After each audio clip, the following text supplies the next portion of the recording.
Lola, alis muna ako saglit. May gusto akong itry na hairstyle. O siya, mag-ingat ka apo ha, huwag magpapagabi. Opo, Lola. Balik agad ako. Ilayo mo po sa kapahamakan ng aking apo, Panginoon. Lumabas ka, Eduardo. Alam kong nandito ka. Nanay! Miss na miss kita! Anak, nang ito lang paraan para mabantay natin si Maria. Mahal na Reyna, umuwi na po tayo, baka magalit na naman ang hari.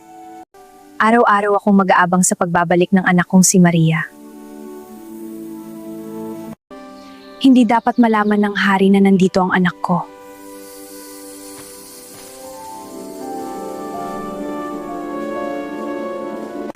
Naku! Ginabi na ako. Ang tagal pa magpagawa ng ganitong buhok. Ang laki na ng anak ko. Balang araw magkikita din tayo. Nasaan na kaya si Maria? Maggagabi na. Nakailang palipat-lipat na ako ng pwesto, wala pa din siya.